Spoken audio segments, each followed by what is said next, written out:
Friend, welcome to daily blog Ubharta Bharat channel. मैं हूं आपकी होस्ट रूबी ठाकुर। आज मैं जो वीडियो कवर किया हूं दोस्तों, वो जो वीडियो है आरजे रौनक का है। आरजे रौनक का आपने बहुत इंटरेस्टिंग और बहुत फन वाला आपने वीडियो देखा होगा, तो वही आरजे रौनक है, उनका वीडियो मैंने कवर किया है। और उस वीडियो में केजरीवाल, लालू प्रसाद यादव और हेमंत सोरेन, उनकी जो ईडी का पूछताछ हो रहा है उसका किस तरह मजाकिया अंदाज में इन्होंने अपना वीडियो बनाया है, तो उसको मैंने कवर किया है। तो वो देखिए, बहुत इंजॉयबल है। कैसे किस तरह उनका बात करने का तरीका ही आरजे का बहुत सुंदर है। तो उसमें देखिए किस तरह वो वीडियो बनाए हैं।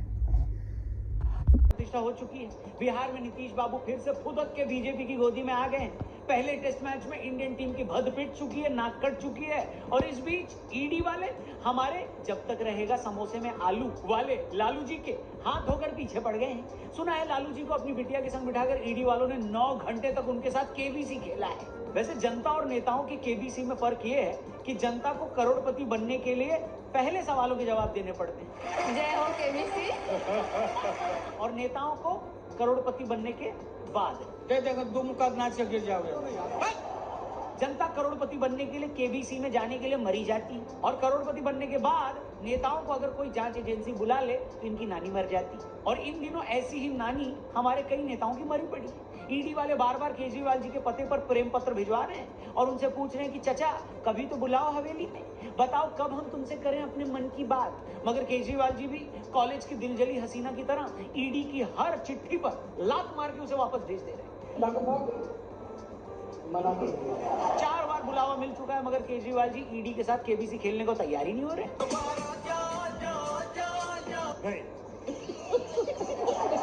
और ऐसा ही केबीसी झारखंड के सीएम हेमंत सोरेन जी ईडी के साथ रांची में खेल रहे हैं। ईडी वाले सोरेन जी को हॉट सीट पर तो कई दिनों से बिठाना चाह रहे हैं, मगर सोरेन बाबू ईडी के सामने आने से ऐसे लजा रहे थे जैसे नई बहू अपने जेठ से शर्माती है। मगर जिस दौरान ये वीडियो हम बना रहे हैं उस दौरान हेमंत बाबू ईडी के अपने जेठों के सामने पेश हो चुके हैं, और हो सकता है जेठ जी उन्हें अपने साथ ले ही जाए। सही पकड़े हैं। मगर इन सब से हटकर युग पुरुष लालू यादव जी मिसाल बनकर सामने आए। अलग अलग घोटालों में वो आज तक इतनी बार जांच एजेंसियों के सामने पेश हो चुके हैं कि अब तो अगर हफ्ता 10 दिन कोई जांच एजेंसी इन्हें न बुलाए तो वो खुद ही टहलते टहलते सीबीआई और ईडी के दफ्तर में पहुंच जाते हैं कि नहीं। दुम का नाच गिर जाओगे। अब सवाल यह है कि बिहार के पूर्व मुख्यमंत्री से लेकर दिल्ली और झारखंड के करंट मुख्यमंत्री तक ये तमाम लोग क्यों ईडी की तरफ से याद किए जा रहे हैं? क्या जैसा परम आदरणीय राहुल जी कहते हैं कि ये सब बीजेपी के इशारे पर हो रहा है, या फिर इन लोगों ने सच में कुछ ऐसे गुल खिलाए हैं जिसका हिसाब ईडी इनसे लेना चाहती है? तो आज के पंतंत्र में, आज के इस वीडियो में, आज के इस प्रोग्राम में हम ऐसे ही गुलों के बारे में आपको डिटेल्स में बताएंगे। आपको समझाएंगे कि इन नेताओं के खिलाफ आखिर मामले क्या है और क्या, जी हाँ, एक बड़ा क्या है, क्या कुछ और बड़े नेताओं की तरह इनकी भी गिरफ्तारी हो सकती है क्या? तो आइए शुरू करते हैं। केजरीवाल जी इजाजत दीजिए। तो करो ना भाई, ये भी परेशान हो गए, हम भी परेशान हो गए, करो फिर। नमस्कार दोस्तों, जय हिंद। मैं हूँ रौनक और आप देख रहे हैं पंतंत्र। तो भैया सीधी सी बात है, जब भी हम टीवी पर ये सुनते हैं कि फला नेता को ईडी ने पूछताछ के लिए बुलाया है, तो एक सेक्शन सरकार की साजिश है। मानो जिसे ईडी बुला रही है वो तो बहुत ही नन्हा मुन्ना बालक है, जो रेडी से हरी मिर्च को भिंडी समझकर खरीद लेता है, खाली समय में सिर्फ भजन गाता है और रात को अनजाने में हुई गलती के लिए ईश्वर से माफी मांगकर सो जाता है। कम से कम कुछ लोग तो ईडी से न्योता पाने वालों को इतना ही मासूम और इनोसेंट बताते हैं। समय का चुनाव बहुत सोच समझ के ये सत्ता में बैठे लोग करते हैं। तो हमने सोचा क्यों ना इन मासूमों की थोड़ी कुंडली खंगाल ली जाए। वो कुंडली जो हमने तैयार नहीं की है, बल्कि खुद इन महापुरुषों ने अपने कर्मों से बनाई है। तो आइए एक एक करके उसे खंगालते हैं। तो बस मामला ये है कि यूपीए सरकार में लालू यादव के रेल मंत्री रहते 2004 से 2009 के बीच बहुत से लोगों से उनकी जमीनें लेकर उन्हें रेलवे में नौकरी दे दी गई। मई 2022 में भी सीबीआई ने इस सो कॉल्ड घोटाले में लालू यादव, उनकी 2 बेटियों को, उनकी धर्मपत्नी को और उनके सुपुत्र तेजस्वी यादव समेत 12 अन्य लोगों पर मुकदमा दर्ज कर लिया। इसी मामले में अब ईडी भी जांच कर रही है, जिसे लेकर पटना में ईडी ने लालू परिवार से पूछताछ की। मगर ये घोटाला है क्या और इसे कैसे अंजाम दिया गया, आइए इसका सारा गणित आपको समझाते हैं। और ये गणित और भी लोग समझना चाहें तो ये वीडियो उन तक भी जरूर शेयर करिएगा और चैनल को सब्सक्राइब करिएगा, ठीक है। तो भैया गणित बड़ा सीधा है। जैसा कि सीबीआई की रिपोर्ट कहती है कि यूपीए 1 के टाइम रेल मंत्री रहते देश की बेरोजगारी देखकर लालू जी का दिल बेहद पसीज गया। एक रात वो इमोशनल हो गए। उसी पल उन्होंने डिसाइड किया कि हम देश के हर बेरोजगार को नौकरी नहीं दे सकता हूं तो क्या, कम से कम उन बेचारों का तो भला कर ही सकता हूं जिनके पास अपनी थोड़ी बहुत जमीन है। लालू जी के कोमल हृदय से निकले यही भाव देखते ही देखते पटना के कुछ लोगों तक पहुंच गए। सीबीआई की नजर में जमीनों के ऐसे 7 सौदे सामने आए हैं जहां लोगों से उनकी जमीन लालू यादव के परिवार वालों के नाम करवा कर उन्हें नौकरी दे दी गई। इस तरह जमीन बेचकर 12 लोगों को रेलवे में 6 अलग अलग जोन में ग्रुप डी के तरह नौकरी दी गई। पहले इन लोगों को सब्स्टिट्यूट पर रखा गया, बाद में रेगुलर कर दिया गया। साल 2008 से 9 के बीच इन लोगों को मुंबई, जबलपुर, कोलकाता, जयपुर और हाजीपुर में नौकरियां दी गई। लालू जी के मन में इन लोगों का भला करने की ऐसी जल्दी थी कि उन्हें नौकरी देने के लिए सारे नियम ताक पर रख दिए गए। इसके लिए न तो रेलवे की ओर से कोई विज्ञापन निकाला गया और न ही ड्यू प्रोसेस का पालन किया गया। एप्लीकेशन मिलने के सिर्फ 3 दिन के अंदर इन लोगों को नौकरी देकर लालू जी ने उन लोगों का मुंह बंद कर दिया जो ये कहते थे कि सरकार वैकेंसी निकालकर सालों साल तक ज्वाइनिंग नहीं करवाती। Are you comedy? मगर जैसा कि हर भले इंसान के साथ होता आया है, लालू जी की दिखाई ये भलमनसाहत भी कुछ लोगों को हजम नहीं हुई और वो घोटाला घोटाला कहकर चिल्लाने लगे। बाद में पता लगा कि इन नौकरियों के बदले पूजनीय रेल मंत्री द्वारा 1 लाख स्क्वायर फीट जमीन सिर्फ 26 लाख रुपए में हड़प ली गई। सर्कल रेट के हिसाब से जिसकी कीमत उस वक्त करीब 4 करोड़ 39 लाख रुपए थी, ऐसा रिपोर्ट्स बताती है। सीबीआई की जांच में सामने आया कि औने पौने दामों पर ऐसी 3 जमीनें राबड़ी देवी को बेच दी गई। इनमें 2 सौदे फरवरी 2008 में हुए जिनमें 3000 वर्ग फीट के ऊपर के 2 प्लॉट हैं और तीसरी सेल डीड 2015 की है जिसमें 1360 वर्ग फीट का 1 प्लॉट था। लेकिन एक सच्चे प्रोग्रेसिव यानी प्रगतिशील इंसान की तरह लालू जी ने सब कुछ अपने नाम नहीं किया। हेलो, पत्नी राबड़ी देवी के अलावा एक सेल डीड उन्होंने अपनी बिटिया के नाम का भी है। 80,905 वर्ग फीट का प्लॉट दिया गया जो किसी सदपुरुष ने उन्हें सिर्फ 3,70,000 रुपए में बेच दिया। हम लोग असूल वाले लोग हैं, ये आप समझ लीजिए। 3,70,000 में 80,000 वर्ग फुट जमीन कहां हो रहे हैं ये सौदे भाई साहब? एक आध जमीन कोई मुझे भी दिलवा दो, इसके बदले किसी रेडियो स्टेशन में आरजे में सही इंटर्न तो लगवा ही दूंगा। और 3.25 लाख रुपए में प्लॉट तो छोड़ो, दिल्ली नोएडा में आपको पार्किंग भी नहीं मिलेगी, वो भी स्कूटर की। अनुपम, खैर सॉरी, इस तरह के टोटल 7 जमीन के सौदे सीबीआई की नजर में आए जिसमें लालू परिवार के लोगों को बेहद सस्ते दामों पर जमीन बेची गई और जिन्होंने ये जमीन बेची बाद में उनके परिवार वालों को रेलवे में नौकरियां दे दी गई। सीबीआई इन्वेस्टिगेशन में यह भी सामने आया कि 9,500 वर्ग फीट का एक प्लॉट पहले एके इन्फोसिस्टम नाम की कंपनी को बेच दिया गया।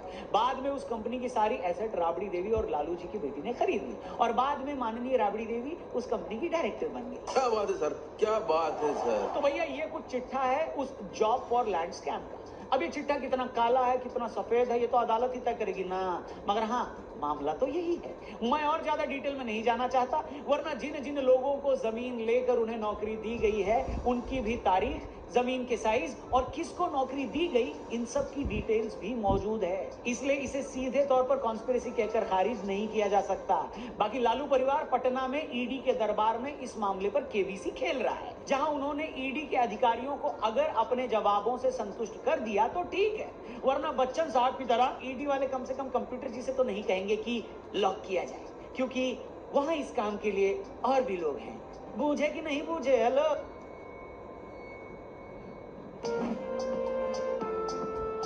चलिए भैया, लालू जी के बाद अब बात करते हैं उन नेताजी की जिनके नाम का टैटू तो खुद राजा हरिश्चंद्र जी ने अपनी छाती पर गुदवा रखा था।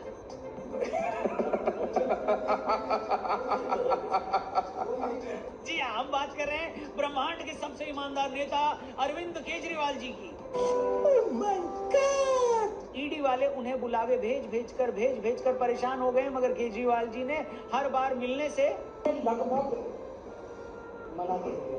जी हाँ, वो कॉलेज की उस दिलरुबा की तरह बिहेव कर रहे हैं जिसे दिल जला आशिक बार बार ये कहकर रोकता है कि पिंकी एक बार तो हमारी बात सुन लो पिंकी, बस एक बार पिंकी, फिर दोबारा नहीं रोकेंगे पिंकी, मगर हमारी पिंकी यानी केजरीवाल जी उसे भाव देने को तैयार ही नहीं है। अब केजरीवाल जी को क्यों ईडी वाले बार बार याद करते हैं, आपको उसकी कहानी भी बता देते हैं। तो चचा मामला ये है कि 22 मार्च 2021 को दिल्ली के farmer deputy CM Manish Sisodia ने स्टेट की नई एक्साइज पॉलिसी का ऐलान किया। 17 नवंबर 2021 को नई एक्साइज पॉलिसी इंप्लीमेंट कर दी गई। नई पॉलिसी के बाद सरकार शराब बेचने के काम से पूरी तरह बाहर हो गई। ये सारा काम प्राइवेट लोगों को दे दिया गया। उस वक्त ये क्लेम किया गया कि नई पॉलिसी के बाद सरकार को हर साल 9,500 करोड़ का प्रॉफिट होगा। पूरे साल में एक फुल ईयर में 850 दुकानों से 9,500 करोड़ रुपए का रेवेन्यू आना था।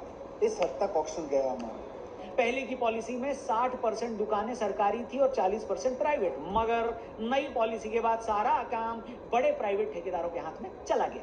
इन्वेस्टिगेटिव एजेंसीज का दावा है कि नई पॉलिसी से प्राइवेट प्लेयर्स को बहुत ज्यादा फायदा हुआ। जहां पहले L1 लाइसेंस के बाद 25 लाख देने पड़ते थे, नई पॉलिसी के बाद ये फीस बढ़कर 5 करोड़ कर दी गई। इससे हुआ ये कि ज्यादातर छोटे जो ठेकेदार थे वो बिजनेस से आउट हो गए। नई पॉलिसी में थोक विक्रेताओं का प्रॉफिट 5% से बढ़ाकर 12% कर दिया गया। डीलर का कमीशन बढ़ाने से सरकार को भारी नुकसान हुआ। उसका रेवेन्यू घटकर सिर्फ 2 से 3 करोड़ रुपए हो गया। एजेंसीज का इल्जाम है कि बढ़े हुए कमीशन का पैसा आम आदमी पार्टी के नेताओं के पास जाने लगा। इतना ही नहीं, बाद में शराब के दाम भी बढ़ा दिए गए। ईडी और सीबीआई दोनों ने अपनी रिपोर्ट में इल्जाम लगाया कि एक्साइज पॉलिसी में चेंज करके भारी गड़बड़ी की गई है। इससे सरकार को 144 करोड़ का नुकसान हुआ। बड़े शराब ठेकेदारों को फायदा पहुंचाया गया। उनकी लाइसेंस फीस कम करने से लेकर माफ तक कर दी गई। बिना एलजी और कैबिनेट के अप्रूवल के पॉलिसी इंप्लीमेंट कर दी गई। इसके अलावा एयरपोर्ट जोन में लाइसेंसधारियों को 30 करोड़ रुपए वापस कर दिए गए। ये वो पैसा था जो जब्त किया जाना था। चार्जशीट में यह भी कहा गया है कि इन शराब कंपनियों को फायदा पहुंचाने के लिए विदेशी शराब और बियर पर 50 रुपए पर केस की छूट दी गई। सिंपल वर्ड्स में कहें तो शराब कारोबारियों को जो फायदा पहुंचाया गया, उसके बदले आम आदमी पार्टी के नेताओं ने इसके बदले उनसे मोटा कमीशन लिया, ऐसा कहा जा रहा है। और चार्जशीट में तो इल्जाम लगाया गया कि यह रकम 300 करोड़ रुपए तक है, जिसे कोर्ट ने भी एक्सेप्ट किया। आपको बता दें, दिल्ली सरकार ने यह पॉलिसी 17 नवंबर 2021 को इंप्लीमेंट की थी, लेकिन करप्शन के इन चार्जेस के बाद इसे सितंबर 2022 में क्या कर दिया गया राहुल जी? खत्म। जी हाँ, इस मामले में मनीष सिसोदिया 11 महीने से जेल में बंद हैं। उन पर आरोप था कि उन्होंने बिजनेसमैन अमित अरोड़ा से 2 करोड़ 20 लाख की रिश्वत ली। गैर कानूनी तरीके से शराब कंपनियों को 144 करोड़ की छूट दी गई। जांच में यह भी पता चला कि सबूत मिटाने के लिए उन्होंने 14 फोन और 43 सिम कार्ड भी बदले। इसी तरह के इल्जाम में संजय सिंह भी कुछ महीनों से जेल में बंद हैं। अब लोग ये सवाल कर रहे हैं कि क्या इस मामले में केजरीवाल जी भी गिरफ्तार हो सकते हैं क्या? तो जवाब ये है कि हाँ, इसकी पूरी पॉसिबिलिटी है, क्योंकि इस मामले में सीबीआई और ईडी दोनों ही पूरी तैयारी के साथ आगे बढ़ रहे हैं। इन एजेंसीज ने पहले घोटाले के सारे ट्रेल का पता किया, पैसा कहां से चला, किसके पास से होता हुआ कहां पहुंचा, फिर उन लोगों के आपस में रिलेशन एस्टैब्लिश किए गए, फिर मनीष सिसोदिया और संजय सिंह जैसों के नाम पहले एफआईआर में आए और फिर चार्जशीट में। अब एजेंसियां केजरीवाल जी से भी पूछताछ करना चाह रही हैं। ईडी इनको अब तक 4 बार समन भेज चुकी है, मगर वो पेश ही नहीं हो रहे हैं। कोर्ट ने भी यह माना है कि एजेंसियों ने इस मामले में अब तक 338 करोड़ रुपए के घोटालों के लिए आने वाले दिन आसान नहीं होंगे। आम आदमी पार्टी के सीनियर नेता अक्सर कहा करते थे कि ये सब मिले हुए हैं जी। और इस शराब घोटाले में जब एजेंसियों ने शराब माफिया से लेकर बीच के डीलर से लेकर नेताओं के लिंक देखे हैं, तो वो भी यही कह रहे हैं कि हाँ हाँ सब मिले हुए हैं जी।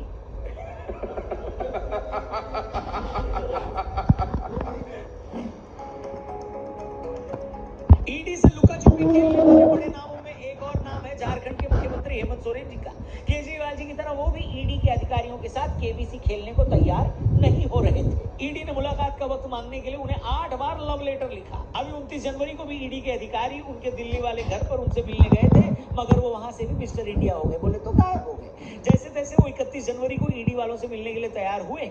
जिस दौरान हम ये वीडियो बना रहे हैं, ईडी वाले सोरेन बाबू से ताबड़तोड़ सवाल पूछ रहे हैं। सोरेन बाबू ने भी ईडी के अधिकारियों पर SC/ST एक्ट के अंडर केस दर्ज करा दिया है। अब देखना यह है कि क्या वो ईडी वालों को अपने जवाबों से संतुष्ट कर पाते हैं, या फिर ईडी की टीम उन्हें लोहे का कंगन पहनाकर उन्हें अपने साथ ले जाती है। वैसे सोरेन बाबू ने लालू जी के नक्शे कदम पर चलते हुए अपनी गिरफ्तारी के बाद अपनी बीवी को सीएम की कुर्सी पर बिठाने का पूरा प्लान बना लिया है। हेलो, अच्छा, सोरेन साहब पर फिलहाल 2 मामले चल रहे हैं। एक मामला अवैध खनन के लीज पट्टे का है, जिसके बारे में कहा जा रहा है कि इसमें 1000 करोड़ का घोटाला हुआ है। दूसरा मामला सेना की एक जमीन का लैंड यूज चेंज करवाकर उसके जरिए जमीन हथियाने का है। मामले की डिटेल में न जाकर आपको इतना बता देते हैं कि इस मामले में 4 बड़े अधिकारी गिरफ्तार हो चुके हैं, जिनमें IAS छवि रंजन, IAS पूजा सिंह, हेमंत सोरेन की विधायक प्रतिनिधि पंकज मिश्रा और प्रेम प्रकाश। इस मामले में जांच एजेंसियों के पास इस बात के पक्के सबूत हैं कि इन घोटालों का सीधा कनेक्शन मुख्यमंत्री जी से भी है। जैसा कि हमने बताया, हेमंत सोरेन से एक बार ईडी के अधिकारी 10 घंटे तक पूछताछ कर चुके हैं। अगली पूछताछ जल्दी हो सकती है और इस बात का पूरा शक है